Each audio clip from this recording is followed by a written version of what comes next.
അച്ഛൻ പറഞ്ഞു, മാരിമുത്തേ, ഞാൻ പറഞ്ഞതെല്ലാം എനിക്ക് മനസ്സിലുണ്ടല്ലോ, മറന്നു പോകരുത്. ഇവിടെ നിന്ന് വണ്ടി കയറി അവിടെ ഇറങ്ങിയ പാട് നമ്മളെ സ്ഥലത്തിലെത്തി. ഇവിടെ എല്ലാം നമ്മളെ ആൾക്കാരാ. ഇനി ഓളിവിടുന്ന് പോയതിന് നമുക്ക് പകരം വീട്ടണം. ഓളെ നമുക്ക് എന്തും ചെയ്യാം, അടിക്കാം, തമർത്താം എന്ന് നീ വിചാരിക്കരുത്. അങ്ങനെ നീ വിചാരിച്ചു കഴിഞ്ഞാൽ ഓള് നീ വിചാരിക്കുന്ന പോലെ ഒന്നല്ല. ഓക്കാരും ഇല്ലാത്ത ഏകനൊന്നല്ല ഓള്. ഓക്ക് ഒരുപാട് ആളുണ്ട്, ചോദ്യം ചെയ്യാനൊക്കെ ആളുണ്ടാവും. നീ എല്ലാ സമയവും ഇങ്ങനെ എനിക്ക് തോന്നിയ സമയമൊക്കെ ഇങ്ങനെ കള്ളും കുടിച്ച് വന്ന് ഓളെ ഇങ്ങനെ തല്ലി വേദനയാക്കിയാൽ അതൊക്കെ സഹിച്ചുകൊണ്ട് ഓൾ ഇരിക്കൂല. ഇനി ഓളെ ഭാഗത്തുനിന്ന് തെറ്റുണ്ടാവില്ല.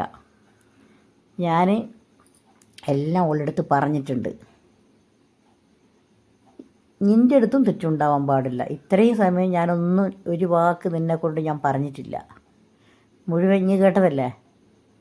ഓളെയാണ് ഞാൻ പറഞ്ഞത്.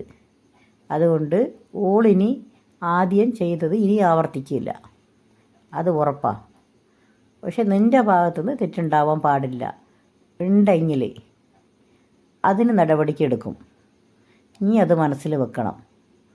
എന്നാൽ ഇപ്പം രണ്ടാളും സന്തോഷമായിട്ട് ഇവിടെ നിന്ന് ഇറങ്ങിപ്പോയിട്ട് നല്ല ജീവിതം ജീവിക്കുക. നിങ്ങൾ നന്നായിട്ട് ജീവിക്കുന്നെന്ന് കേട്ടാൽ മതി ഈ ആപ്പന്, അത്രയോ വേണ്ടു എന്ന് അച്ഛൻ പറഞ്ഞ്. അതിന് ഓനിങ്ങോട്ട് മറുപടി പറഞ്ഞ്, ഇല്ല അപ്പാ, എൻ്റെ ഭാഗത്തുനിന്ന് ഒരു തെറ്റും ഉണ്ടാവില്ല. ഓക്ക് വെറുപ്പ് പിടിച്ചാലും ഓള് എന്നെയാണ് അടിക്കാൻ നോക്കിയത്. എത്ര പ്രാവശ്യം എന്നെ അടിച്ചിട്ടുണ്ടെന്ന് അറിയോ? എനിക്ക് ഓളെ അടിക്കാൻ കഴിയില്ല. എന്നെ കാണുന്നില്ല ഞാൻ എങ്ങനെ ഉണ്ടെന്ന്. ഓളെ എനിക്ക് അടിക്കാൻ പറ്റുമോ അപ്പാ? ഞാൻ നാണക്കേടായാലും സാറില്ല, ആപ്പനല്ലേ, ഞാൻ പറയട്ടെ, സത്യം ഇതാണ്. വീട്ടിൻ്റെ അകത്ത് നടക്കുന്നത് നിങ്ങൾക്ക് അറിയില്ലല്ലോ. ഓളെടുത്ത് ഞാൻ എത്ര പ്രാവശ്യം അടി കൊണ്ടിട്ടുണ്ട്. ഓള് എന്തുകൊണ്ടല്ല എന്നെ അടിക്കുമെന്നറിയോ? നോൺ സ്റ്റിക്ക് പാത്രം, ചട്ടുവും എന്തെന്നാ കയ്യിൽ കിട്ടുന്നത് അതുകൊണ്ട് അപ്പാടും ഓളെ ദേഷ്യം എൻ്റെ മേലങ്ങ് തീർത്ത് കളയും.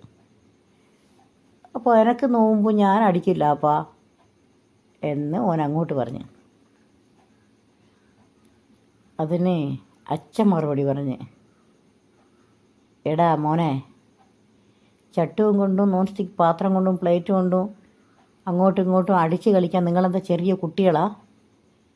2 മക്കളെ അച്ഛനും അമ്മയല്ലേ നിങ്ങൾ? ഇതെന്തെന്നാ എന്തെന്നാ ഈ കേൾക്കുന്നത്? ഭർത്താവിനെ അടിക്കുന്നതാണോ ശരി? നീ കുടുംബത്തിന് ചീത്തപ്പേര് വാങ്ങി വെക്കുക?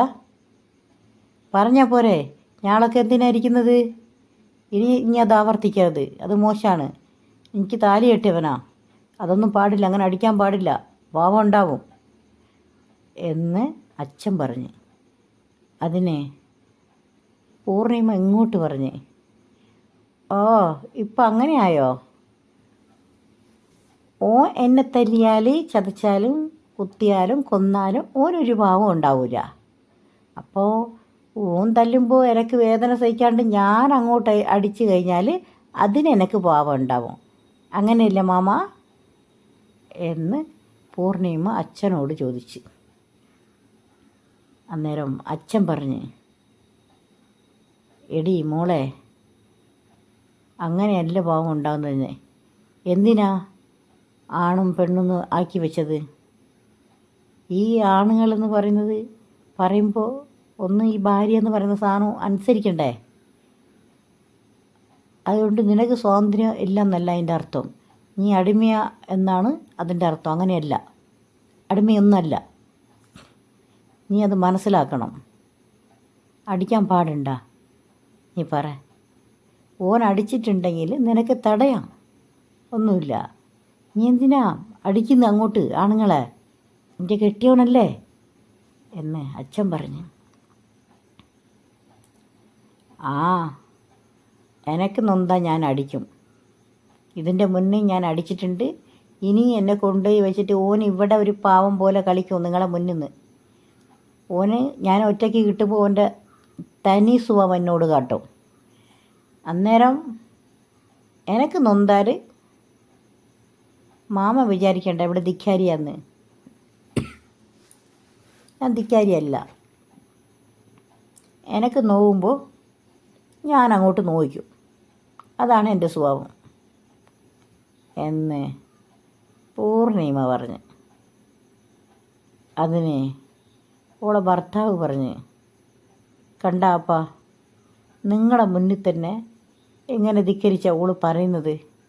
ഞാൻ ഒറ്റയ്ക്ക് ഓളെ കൈ കിട്ടിയാൽ ഓൾ എന്നെ എന്ത് ചെയ്യും? നിങ്ങളൊന്നും ആലോചിച്ച് നോക്ക്. ഞാൻ പാവമല്ല അപ്പാ എന്നാണ് പൂർണിമേൻ്റെ ഭർത്താവ് അച്ഛനോട് പറയുന്നത്. അന്നേരം അച്ഛൻ പറഞ്ഞ്, എടാ മോനെ, നീ അത് ഓർത്തൊന്നും പേടിക്കൊന്നും വേണ്ട. ഓളെന്തായാലും ഒരു പെണ്ണല്ലടാ, നമ്മളാണുങ്ങളല്ലേ, വിഷമിക്കരുത്. നീ കഴിയുന്നതും നിൻ്റെ ഭാഗത്തുനിന്ന് തെറ്റ് വരാണ്ട് നോക്ക്.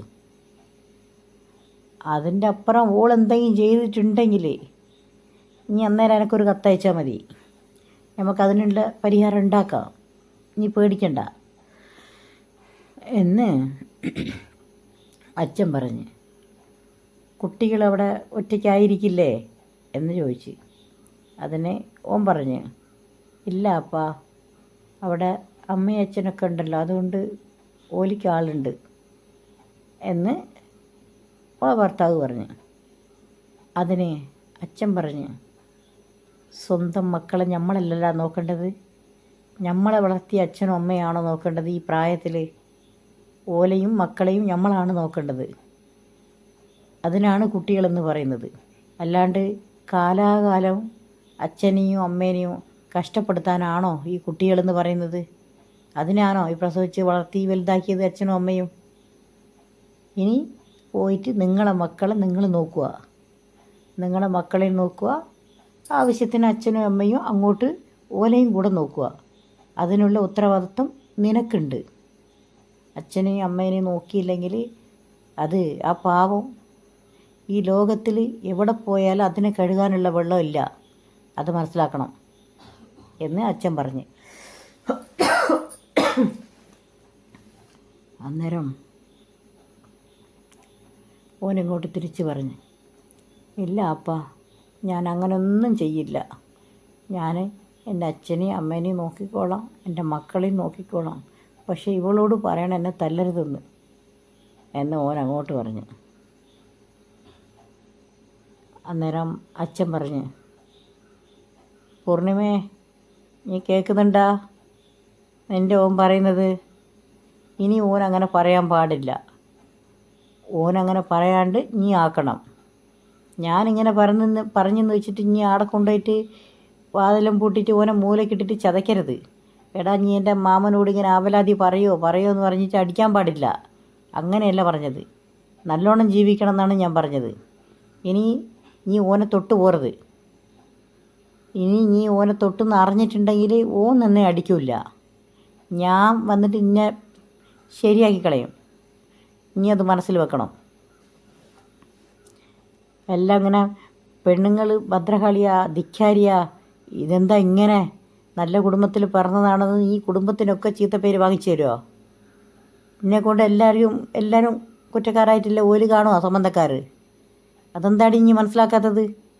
നിൻ്റെ കാര്യം മാത്രം, സ്വന്തം കാര്യം നീ സ്വന്തമാരാക്കുന്ന ഇങ്ങനെയാണോ നമ്മുടെ കുടുംബത്തിലെല്ലാവരും എന്ന് അച്ഛൻ അങ്ങോട്ട് പറഞ്ഞു. അത് പൂർണിമയ്ക്ക് പിടിച്ചില്ല. കുടുംബത്തിൽ ആരും എങ്ങനെ ഉണ്ടായിക്കോട്ടെ മാമ, എനിക്കത് പ്രശ്നമല്ല. എനിക്ക് എൻ്റെ കാര്യം തന്നെയാണ്, എനിക്ക് സ്വന്തം കാര്യം തന്നെ ചിന്താവാരാക്കും ഞാൻ. അങ്ങനെ തന്നെ ഞാൻ എന്ന് പറഞ്ഞ്. അന്നേരം അച്ഛനെ വെറുപ്പ് പിടിച്ച്. എടീ, ഞാൻ ഇത്രയും സമയം സമാധാനത്തോട് നിന്നോട് പറയുമ്പോൾ എന്നെ ഒരു പൊട്ടനായി ഞാൻ കാണുന്നത്? ഞാനപ്പോൾ എൻ്റെ കഴുത്തങ്ങ് ഒടിച്ചു കളയും കേട്ടോ, കൊന്നിട്ട് കുഴിച്ച് മൂടിക്കളയും. ജന്തു എന്ത് പറഞ്ഞിട്ട് മനസ്സിലാവുന്നില്ല? ധിക്കാരി, ഇങ്ങോട്ട് എതിർത്തല്ലേ പറയുന്നത്? ഇങ്ങനെയാണോ നീ വളർന്നത്? ഇന്നെ പറഞ്ഞിട്ട് കാര്യമില്ല, എൻ്റെ പെങ്ങളെയാണ് പറയേണ്ടത്. ഇങ്ങനെ വളർത്തിയല്ലോ എന്നെ എന്ന് പറഞ്ഞ്. അപ്പടെ ഓക്ക് ദേഷ്യം പിടിച്ചു. ഞാനിനി ഇവിടെ വരില്ല, ഞാൻ വന്നോണ്ടല്ലേ നിങ്ങളിതെല്ലാം പറയുന്നത്.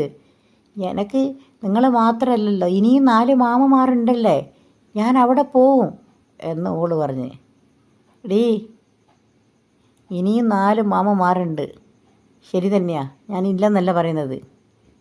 പക്ഷേ ഇവിടുത്തെ എൻ്റെ മാമീനെ പോലെയല്ല മറ്റേ 4 മാമിയും. നീ അങ്ങോട്ട് ഇങ്ങനത്തെ കോലത്തിൽ ഇനി ആടെ കയറി ചെന്നിട്ടുണ്ടെങ്കിൽ, ഇവിടെ ഇല്ലാത്ത കച്ചറ ഉടക്കുകളൊക്കെ ഉണ്ടാക്കിയിട്ടാണ് ഞാൻ അങ്ങോട്ട് പോയിട്ടുണ്ടെങ്കിൽ, അവിടെയുള്ള മാമിമാരുണ്ടല്ലോ 4 ആൾ, കുറ്റിച്ചൂല് കൊണ്ട് നിന്നെ അടിച്ചങ്ങാട്ടി ഇറക്കി വിടും. അത് നിനക്ക് മനസ്സിലാവൂലേ? അത് നിനക്ക് മനസ്സിലായതുകൊണ്ടല്ലേ ഇവിടുത്തെ മാമി പാവാന്ന് വിചാരിച്ചിട്ടല്ലേ നീ ഇവിടെ വന്നത്. എൻ്റെ ഉടുത്ത വരെ എൻ്റെ ഓള് അരക്കി തന്നിക്കില്ല. എനിക്കെന്താ ചേതം? എൻ്റെ കയ്യിൽ എന്തിനാ കുഴപ്പം? നീ ഭാര്യ കാര്യത്തിയല്ലേ, നീ എന്തെങ്കിലും പണിയെടുത്തില്ല അവിടെ വന്നിട്ട്? എൻ്റെ ഒരു ജോലിക്കാരത്തിനെ പോലെ, എൻ്റെ ഒരു അടിമേനെ പോലെ അത്ര പണി ഓള് ചെയ്ത് തന്നിക്കില്ലേ? ലൈക്ക് ചെയ്ത് സബ്സ്ക്രൈബ് ചെയ്യണേ.